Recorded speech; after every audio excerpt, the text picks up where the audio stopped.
بسم اللہ الرحمن الرحیم۔ السلام علیکم ناظرین، آج کی اس ویڈیو میں آپ کے ساتھ اپنی زندگی کا ایک ایسا واقعہ شیئر کرنے جا رہی ہوں کہ جس نے میری ساری زندگی کو ہی بدل کر رکھ دیا۔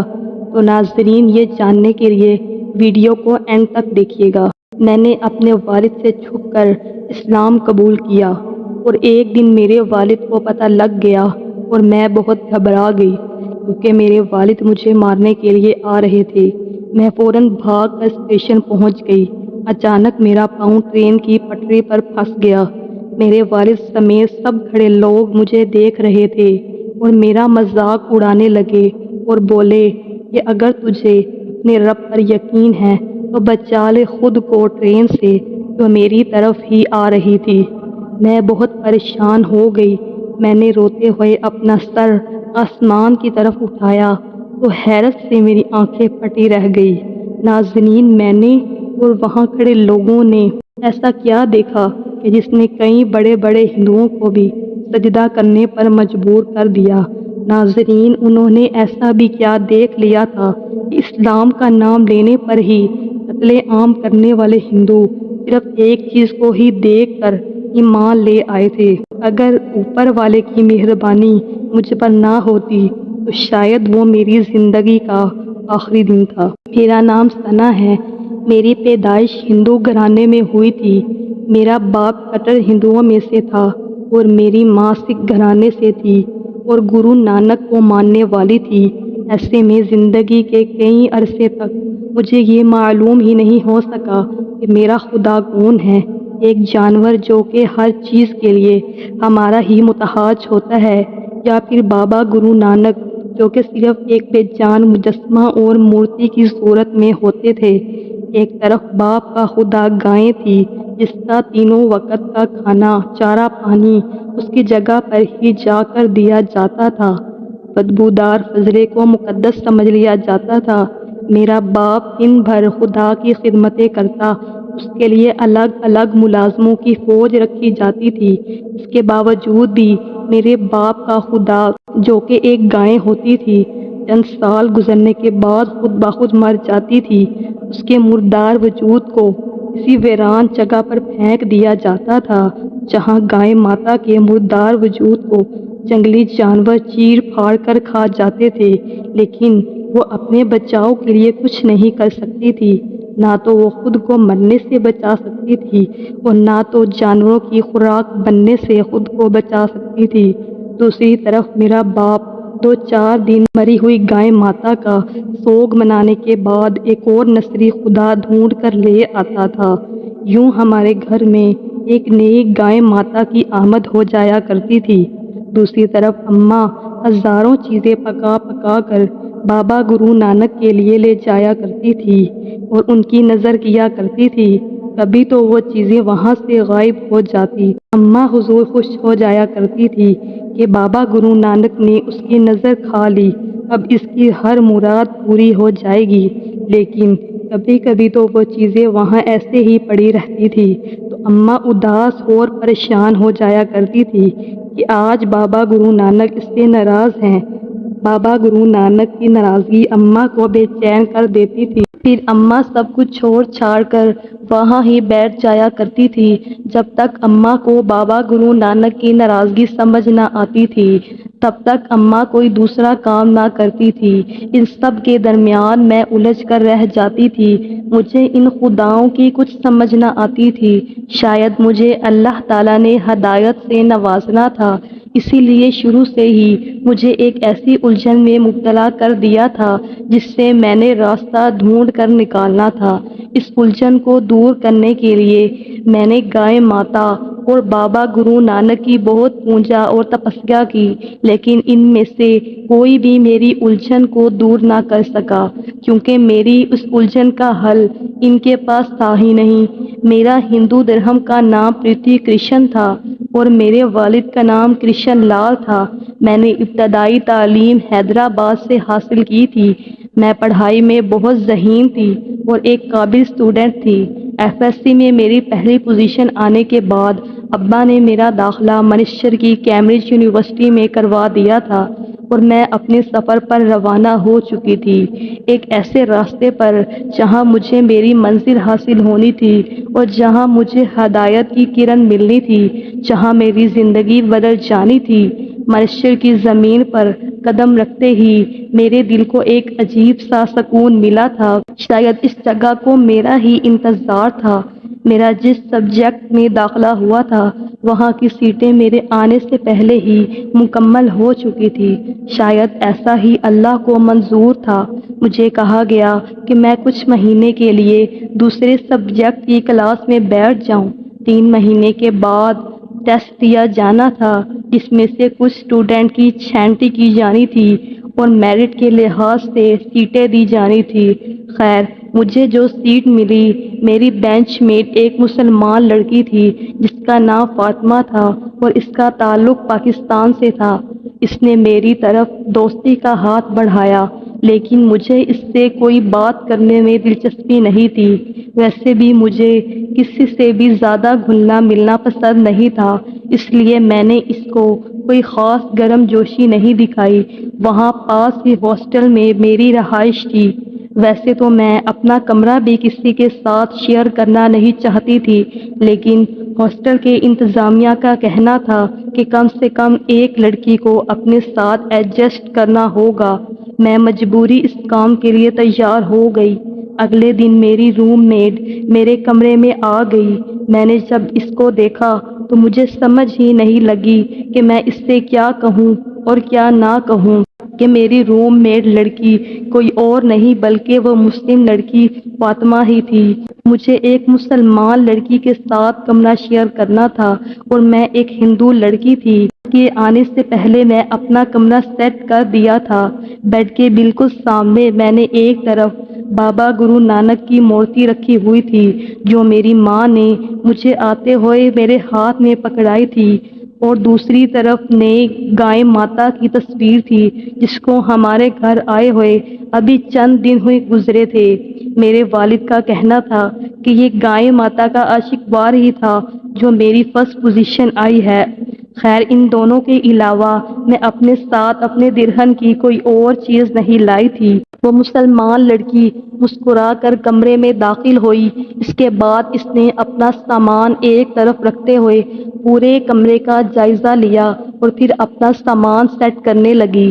میں کچھ دیر اس کو دیکھتی رہی، پھر اٹھ کر کمرے سے باہر چلی گئی۔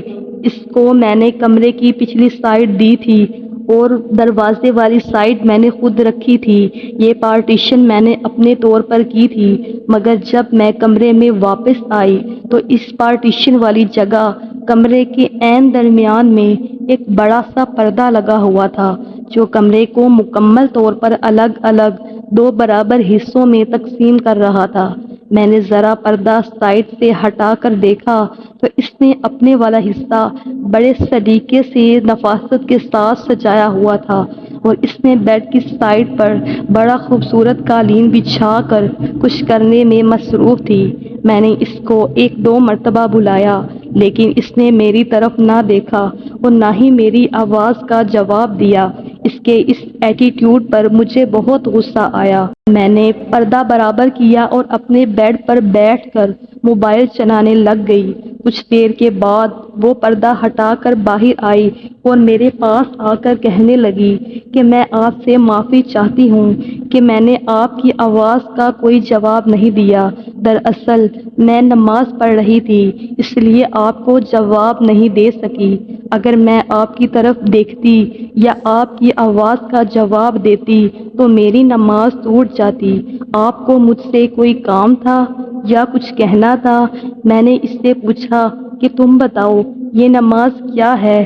یہ کوئی یوگا وغیرہ کی پریکٹس ہے؟ لیکن تم تو مجھے اچھی خاصی سمارٹ اور سلم نظر آ رہی ہو، تمہیں تو کسی یوگا وغیرہ کی ضرورت نہیں ہے، پھر تم یہ سب کیا کر رہی ہو؟ کہنے لگی کہ نماز کوئی یوگا نہ کوئی پریکٹس ہے، یہ ہماری عبادت ہے، جیسے آپ لوگ اپنے خداؤں کی عبادت کرتے اور ان کو پوجتے ہو اور ان کو خوش کرنے کے لیے مختلف کام کرتے ہو، ویسے ہی ہم اپنے اللہ کو خوش کرنے اور اللہ کو راضی کرنے کے لیے نماز ادا کرتے ہیں۔ یہ دن میں ہم پر 5 ٹائم فرض ہے جن کی ادائیگی ہمارے لیے بہت ضروری ہے۔ نماز ہمارے دین کا ستون ہے۔ نماز کسی بھی صورت معاف نہیں۔ میں پریشان کھڑی ہوئی اس کی باتیں سنتی رہی تھی۔ اس کے چپ ہونے پر میں چونک گئی اور ہوش کی دنیا میں واپس آ گئی تھی۔ میرے دل کی کیفیت بدل رہی تھی۔ میں نے اس سے کہا کہ میں آپ کو اس لیے آواز دے رہی تھی کہ میں آپ سے یہ پوچھ سکوں کہ یہ پردہ آپ نے لگایا ہے؟ اس نے جواب دیا جی، اور کہنے لگی کہ وہاں سامنے آپ کے خدا رکھے ہوئے ہیں، ان کے سامنے میری عبادت نہیں ہوتی، اس لیے میں نے یہ درمیان میں پردہ لگا دیا ہے تاکہ آپ بھی آسانی سے رہیں اور میں بھی آسانی اور سکون سے اپنی عبادت کر سکوں۔ یہ بات کرنے کے بعد وہ اپنے حصے والی سائیڈ پر واپس چلی گئی۔ وقت گزرتا گیا۔ میرا زیادہ تر وقت فاطمہ اور باقی مسلم اسٹوڈنٹ کو آبزرو کرنے میں گزر جاتا۔ اب مجھے فاطمہ کی ایک ایک عادت اچھی لگنے لگی تھی۔ آہستہ آہستہ مجھے اس میں دلچسپی ہوتی جا رہی تھی کہ تمام عادات مجھے اپنی طرف اٹریکٹ کرنے لگی تھی۔ وہ جب کمرے سے باہر نکلتی تھی تو مکمل پردہ کر کر نکلتی تھی، حتیٰ کہ اس کے ہاتھوں کی انگلیاں اور ناخن بھی چھپے ہوتے تھے۔ آنکھوں کے سامنے اس نے جالی والا پردہ لگایا ہوتا تھا جس سے اس کو باہر دیکھنے میں آسانی ہوتی تھی، اور وہ دن میں 5 ٹائم اپنی عبادت کرتی تھی، اور کبھی کبھی تو وہ رات کے ٹائم بھی وہی عبادت کرتی تھی۔ اب پتہ نہیں یہ کون سے وقت کی عبادت تھی۔ اس نے تو مجھے 5 وقت کی عبادت کا بتایا تھا۔ میں نے جب بھی اس کو دیکھتی تھی تو وہ ہونٹوں کو ہلائے کچھ نہ کچھ پڑھتی رہتی تھی۔ پتہ نہیں یہ کون سا ورد تھا جو وہ ہر وقت کرتی رہتی تھی۔ وہ صبح اور شام کو ایک موٹی سی کتاب پڑھتی رہتی تھی۔ یہ کتاب ہمارے کورس میں تو شامل نہیں تھی۔ جس طرح وہ اپنی اس کتاب کو بڑے احترام کے ساتھ سنبھال کر رکھتی تھی تو لگتا تھا کہ یہ اس کی کوئی مقدس کتاب ہے۔ مجھے اس کی عبادات اچھی لگنے لگی تھی۔ ایک دن جب وہ صبح کے وقت اپنی مقدس کتاب کو پڑھ رہی تھی بلند آواز میں، تو میری آنکھ کھل گئی۔ اس کی آواز میرے کانوں تک پہنچ رہی تھی۔ میں نے اس کو پردہ ہٹا کر دیکھا اور اپنی جگہ سے اٹھ کر اس کے پاس آ کر بیٹھ گئی۔ اس نے تھوڑی دیر کے بعد اس کتاب کو نہایت ہی احترام کے ساتھ بند کر کے چوم کر کپڑے میں لپیٹ کر اپنی الماری میں رکھ دی، اور میری طرف دیکھ کر کہنے لگی کہ کیا ہوا، سب خیریت ہے؟ میں اس سے کہنے لگی کہ فاطمہ، تم جو کچھ پڑھ رہی تھی اس کتاب سے وہ مجھے اچھا لگ رہا تھا اور میرے دل کو تسلی ہو رہی تھی، تو وہ سن کر میں یہاں تمہارے پاس آ گئی۔ کیا تم اس کو دوبارہ میرے لیے پڑھ سکتی ہو؟ وہ مجھ سے کہنے لگی کہ وہ کوئی عام کتاب نہیں ہے، وہ تو ہم مسلمانوں کی بہت ہی مقدس کتاب ہے جس کا نام قرآن مجید ہے، جو اللہ تعالیٰ کی طرف سے ہماری ہدایت کے لیے ہم پر نازل ہوئی ہے۔ یہ آسمانی کتاب ہے جس کو پڑھنے اور سننے کے کچھ آداب ہیں۔ ان آداب کو مد نظر رکھنا اس کے احترام کے لیے بہت ضروری ہے۔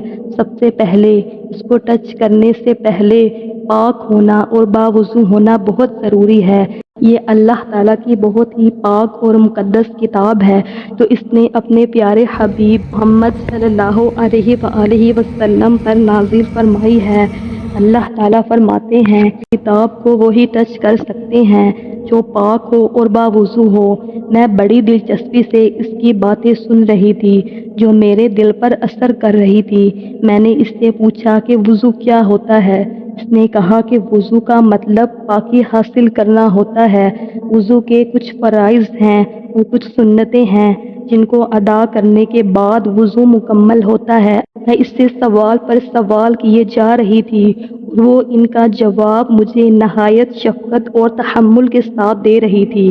کے بعد میں نے انٹرنیٹ سے بھی اسلام کے بارے میں انفارمیشن لینا شروع کر دی۔ جیسے جیسے مجھے اسلام سے متعلق انفارمیشن ملتی جا رہی تھی ویسے ویسے میری بے چینی بڑھتی جا رہی تھی۔ میں ایک ہی دفعہ اسلام کے بارے میں مکمل جاننا چاہتی تھی، مگر اتنی جلدی یہ سب ممکن نہیں تھا۔ میں اسلام کے بارے میں ابھی تھوڑی ہی انفارمیشن لے پائی تھی۔ میرا اسلام کے بارے میں انفارمیشن لینے کا سفر ابھی شروع ہوا تھا کہ مجھے ایک دن خبر ملی کہ میری اماں شدید بیمار ہو گئی اور ڈاکٹروں نے ان کو جواب دے دیا تھا۔ میں یہ خبر سن کر بہت پریشان ہو گئی۔ فاطمہ نے مجھ سے میری پریشانی کی وجہ پوچھی تو میں نے اس کو اپنی اماں کے بارے میں بتایا۔ اس نے مجھ سے کہا کہ وہ میری اماں کے لیے دعا کرے گی، میری ماں کی بیماری اور تکلیف کم ہو جائے۔ باقی تو زندگی اور موت تو اللہ کے ہاتھ میں ہے کہ وہ جس کو چاہے مکمل صحت یاب کر دے۔ پھر اس نے میرے سامنے میری ماں کے لیے دعا کی۔ وقت گزرتا گیا، مجھے منشر میں آئے ہوئے 1 سال مکمل ہونے والا تھا۔ اب تک میں اسلام کو کافی حد تک جان چکی تھی اور اسلام کے بارے میں کافی انفارمیشن لے چکی تھی۔ اسلام کے متعلق معلومات لینے کے بعد، اپنی زندگی پر غور کرنے کے بعد، ناظرین میرے رونگٹے کھڑے ہو گئے۔ ناظرین میں اندر سے لرز کے رہ گئی کہ ہمارا اس دنیا میں آنے کا مقصد کیا ہے اور ہم اس دنیا میں آ کر کیا کر رہے ہیں۔ ہمارا تو کوئی بھی کام اسلام سے متعلق نہیں تھا۔ ہم تو نہ جانے کتنے خدا اور کس کس کو خدا مانے بیٹھے تھے، حالانکہ خدا تو صرف اور صرف ایک ہے اور وہ وحدہ لا شریک ہے۔ نہ وہ نظر آتا ہے، وہ تو ظاہر بھی ہے اور باطن بھی ہے، جو بغیر بتائے دلوں کا حال جان لیتا ہے۔ اللہ رب العزت کو کچھ بتانے کی ضرورت نہیں ہوتی اور وہ تو 70 ماؤں سے بڑھ کر انسان سے محبت کرتا ہے۔ بے شک یہی ہمارا حقیقی خدا تھا، باقی سب تو غلط اور رونگ نمبر تھا۔ اور زندگی میں اس دن مجھے پی کے فلم کی سمجھ آ گئی تھی کہ اس میں رونگ نمبر کو کس لیے اور کیوں دکھایا گیا تھا اور بتایا گیا تھا۔ ہمیں سبق دیا گیا تھا کہ ہم اپنے حقیقی خدا کو پہچانیں۔ ہماری آنکھوں پر تو جہالت کی پٹی بندھی ہوئی تھی اور دلوں پر مہر لگ چکی تھی، لیکن وہ اللہ رب العزت ہے جو بڑا کرم کرنے والا ہے، وہ اپنے بندوں پر بڑا مہربان ہے۔ اس نے مجھ گنہگار بندی پر بڑا کرم کیا، اس نے مجھے ہدایت سے نوازنا تھا۔ میں نے فاطمہ سے بات کی اور اس کو بتایا کہ میں اسلام قبول کرنا چاہتی ہوں۔ اس نے حیرت سے میری طرف دیکھا اور اسے لگا کہ میں اس سے مذاق کر رہی ہوں۔ فاطمہ نے مجھ سے کہا کہ ایک مرتبہ اچھی طرح سوچ لو کہ ایک مرتبہ اسلام قبول کرنے کے بعد اس کو چھوڑنا ٹھیک نہیں ہوگا۔ یہ جو تم کہہ رہی ہو یہ مذاق میں کرنے والی بات نہیں ہے۔ میں اس بات کو سمجھ سکتی تھی کہ کوئی بھی ہندو یا سکھ اٹھ کر اچانک سے اسلام قبول کرنے کی بات کرے گا تو سب کو ہی مذاق لگے گا، کوئی اتنی آسانی سے یقین نہیں کرے گا۔ فاطمہ بھی اس وقت یہی سوچ رہی تھی۔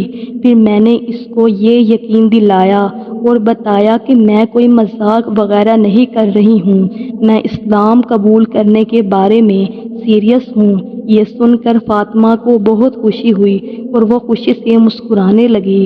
اس نے سب سے پہلے مجھے وضو کروایا اور اس کے بعد مجھے کلمہ پڑھایا، جس کو پڑھنے کے بعد میں دائرہ اسلام میں داخل ہو چکی تھی اور اسلام کو قبول کر چکی تھی۔ اس نے میرا اسلامک نیم ثنا رکھا تھا اور مجھے اپنے سینے سے لگا کر مبارکباد دی۔ اس نے مجھے اسلامک عبادات اور اسلام کی بنیادی باتیں بتائی اور سکھائی۔ فاطمہ نے مجھ سے کہا کہ اب کوشش کرنا کہ تمہارا کوئی بھی کام اسلامک تعلیمات کے خلاف نہ ہو۔ اب اس وقت تم مجھ سے زیادہ نیک اور پاکیزہ ہو۔ اسلام میں داخل ہونے کے بعد تمہاری پچھلی زندگی کے سارے چھوٹے بڑے گناہ معاف ہو گئے ہیں، تم بالکل اس وقت گناہوں سے دھل چکی ہو۔ اس کے بعد اس نے مجھے نماز پڑھنا بھی سکھائی۔ جیسے ہی میں نے اللہ کے حضور سجدے میں سر رکھا تو ناظرین مجھے محسوس ہوا کہ میری ساری بے چینی ختم ہو گئی ہے اور مجھے بہت ہی سکون محسوس ہوا تھا۔ میں اپنے آپ کو بہت ہی ہلکا پھلکا محسوس کر رہی تھی۔ میں جس منزل کی تلاش میں پھر رہی تھی مجھے وہ منزل مل چکی تھی۔ اسلام قبول کرنے کے بعد مجھے میری نئی زندگی کا مقصد مل گیا تھا کہ ہمارا اس دنیا میں آنے کا مقصد اللہ تعالیٰ کی عبادات کرنا اور اس کو راضی کرنا ہے۔ اپنی زندگی کو اسلام کے بتائے ہوئے اصولوں کے مطابق گزارنا چاہیے، جو کہ قرآن مجید میں تفصیل کے ساتھ بتایا گیا ہے۔ قرآن مجید میں دنیا کے ہر مسئلے کا حل موجود ہے، اس لیے میں نے فاطمہ سے نماز کے ساتھ ساتھ قرآن مجید بھی پڑھنا شروع کر دیا۔ مجھے سیکھنے کا زیادہ شوق تھا، اس لیے میں جلدی سیکھ گئی۔ کچھ ہی عرصے میں نے عربی زبان بھی سیکھ لی۔ وقت تیزی کے ساتھ گزرتا گیا۔ مجھے اسلام قبول کیے ہوئے 3 سال ہو چکے تھے۔ اس عرصے میں ابا میرے لیے اداس ہو چکے تو وہ روزانہ کال کر کے مجھے گھر بلا رہے تھے۔ میں بھی اپنے گھر والوں کے لیے اداس ہو چکی تھی، لیکن میں اپنے گھر واپس نہیں جانا چاہتی تھی، کیونکہ میں جانتی تھی کہ اگر میں واپس گئی تو مجھے وہاں ہندوؤں کی ساری رسومات اور عبادات کرنی پڑیں گی، جو کہ اب میں کسی حال میں بھی نہیں کر سکتی تھی، کیونکہ میں اسلام قبول کر چکی تھی، اور اگر ابا کو معلوم ہو گیا تو وہ مجھے جان سے مار ڈالیں گے۔ میں بہت پریشان تھی۔ میں نے اپنی پریشانی فاطمہ کے ساتھ شیئر کی تو فاطمہ نے مجھ سے کہا کہ اگر کسی وجہ سے جھوٹ بولنا پڑ جائے تو وہ جھوٹ نہیں ہوتا، وہ تمہارے ماں باپ ہیں۔ اگر وہ تمہیں اپنے پاس بلا رہے ہیں تو تمہیں ان کے پاس جانا چاہیے، لیکن تم ان کو یہ مت بتانا کہ تم اپنا مذہب تبدیل کر چکی ہو۔ میں نے اس سے کہا کہ میں یہ بات ان سے کیسے چھپا سکتی ہوں؟ تم تو جانتی ہو کہ میرا رہن سہن، لباس اور بولنے کا طریقہ سب کچھ بدل چکا ہے، تو پھر یہ میں کیسے چھپا سکتی ہوں کہ میں مسلمان ہوں؟ ان کو تو مجھے دیکھتے ساتھ ہی پتہ لگ جائے گا اور وہ مجھے جان سے مار ڈالیں گے۔ تم نہیں جانتی کہ میرے ابا مسلمانوں کے کتنے خلاف ہیں۔ مجھے کچھ سمجھ نہیں آ رہی کہ میں کیا کروں اور کیا نہ کروں۔ میں بہت پریشان ہو کر سر پکڑ کر بیٹھ گئی کہ اب پتہ نہیں کیا ہوگا۔ فاطمہ میرے پاس بیٹھ کر کہنے لگی کہ تم کوئی بھی لباس پہن لینا، لیکن کوشش کرنا کہ ایسا لباس ہو کہ جس میں تم بے پردہ نہ ہونا۔ ویسے بھی سردیوں کا موسم ہے، تم نیچے کچھ بھی پہن کر اوپر لانگ کوٹ پہن لینا، تمہاری ساری ٹینشن ہی ختم۔ وہ بہت اچھی تھی، اس نے منٹوں میں ہی میرا سارا مسئلہ حل کر دیا تھا۔ باقی جو کسر رہ گئی تھی وہ کرونا وائرس نے ختم کر دی تھی۔ میں نے ایک بڑی سی ہیڈ کیپ لے لی تھی، جس سے میں نے اپنا سر ڈھانپ لیتی تھی، اور کرونا وائرس سے بچاؤ کے لیے منہ پر ماسک لگا لیتی تھی، جس سے میرا پردہ رہتا تھا۔ میں نے اللہ کا لاکھ لاکھ شکر ادا کیا تھا کہ وہ اپنے بندے کو مایوس نہیں ہونے دیتا۔ وہ وہاں سے راستے نکالتا ہے جہاں سے کسی کا بھی وہم و گمان نہیں ہوتا۔ اس نے ہر مشکل کے ساتھ آسانی رکھی ہوتی ہے۔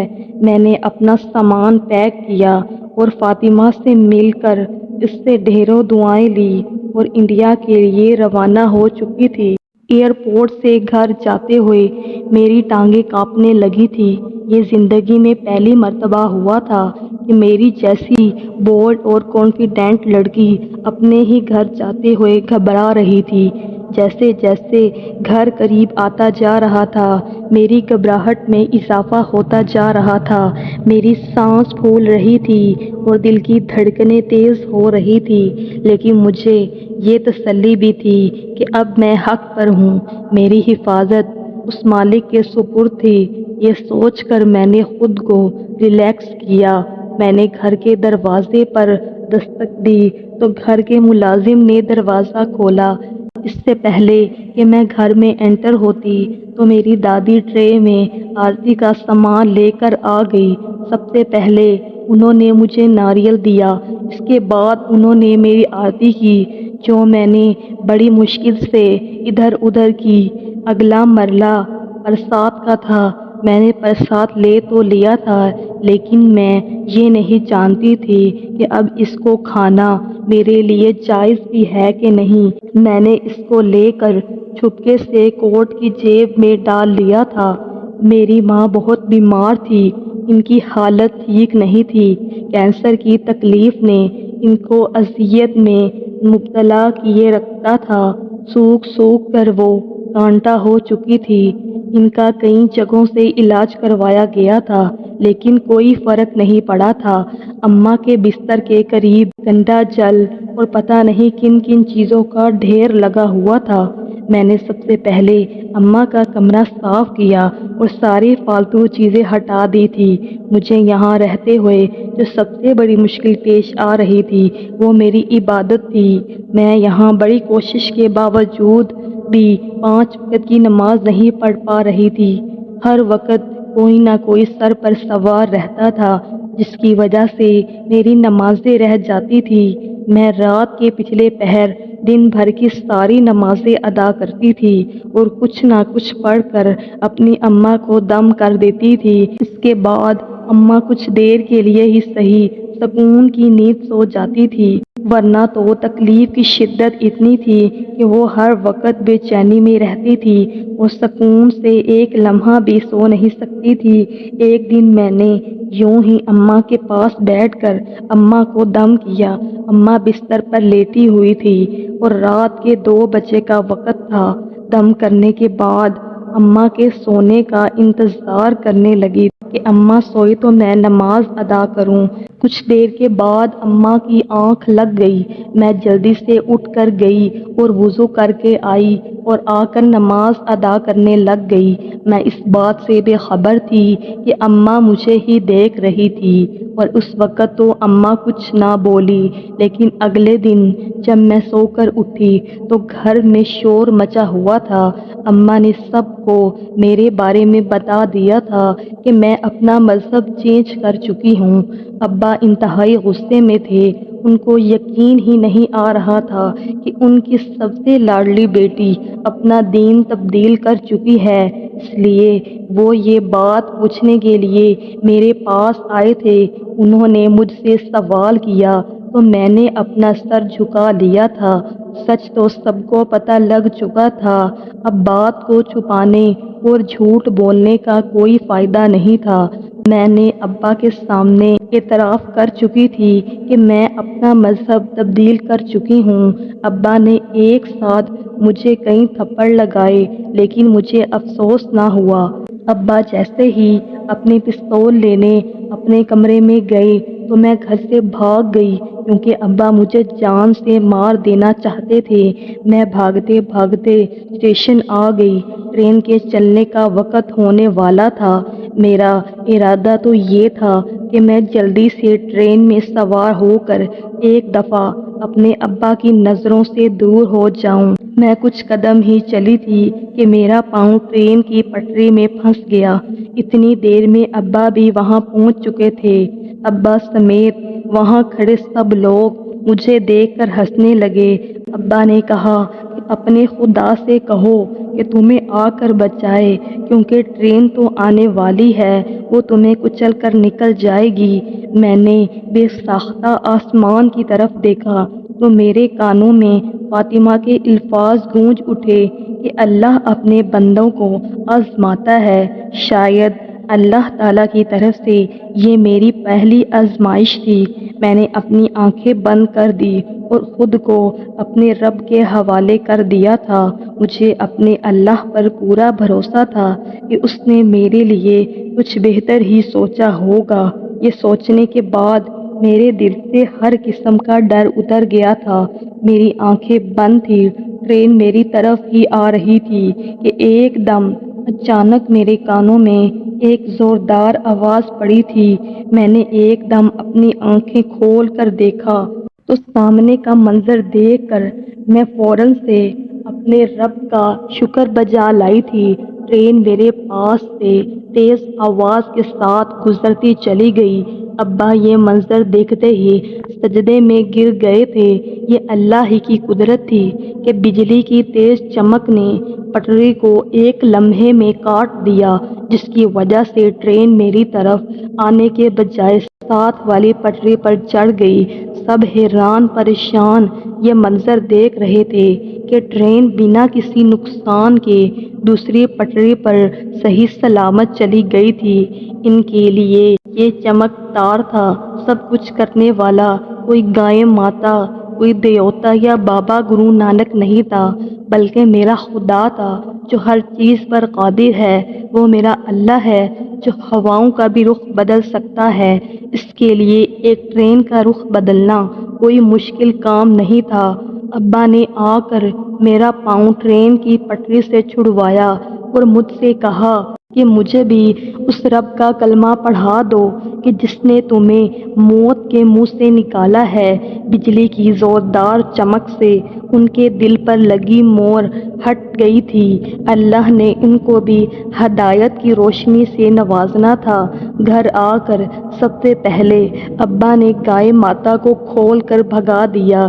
اس کے بعد سب کے سامنے اپنے اسلام قبول کرنے کا اعلان کیا۔ میں نے اماں کو بھی غسل کروا کر کلمہ پڑھایا تھا۔ وہ کلمہ شاید اماں کا آخری کلمہ تھا۔ اماں کی روح شاید اسی کلمے کا انتظار کر رہی تھی جو وہ پچھلے 4 سالوں سے کینسر ہونے کے باوجود ابھی تک زندہ تھی۔ حالانکہ ڈاکٹروں نے تو 4 سال پہلے ہی صرف 2 ہفتے کی مہلت بتائی تھی۔ شاید اماں کا خاتمہ کلمہ پر ہی ہونا لکھا تھا۔ اسلام قبول کرنے کے بعد بڑے بڑے سیاسی لوگ ابا کے خلاف ہو گئے تھے۔ ابا اب دین کی تبلیغ کیا کرتے تھے، جس وجہ سے ابا کو روز دھمکیاں ملتی تھیں، لیکن ابا ڈٹے رہے۔ لیکن جب اپنی برادری والے ہی ابا کو مجبور کرنے لگے تو ابا نے ملک چھوڑنے کا ارادہ کر لیا تھا۔ وہاں سے میں اور ابا انگلینڈ آ گئے تھے۔ ابا نے وہاں آ کر اپنا بزنس شروع کر دیا تھا اور میں مانچسٹر میں واپس آ گئی تھی کیونکہ ابھی میرا 1 سال باقی رہ گیا تھا۔ ناظرین، اگر آپ کو ویڈیو اچھی لگی ہو تو ویڈیو کو لائک اینڈ چینل کو سبسکرائب کر دیں تاکہ اس طرح کی مزید اچھی اسلامک ویڈیو آپ کو مل سکے۔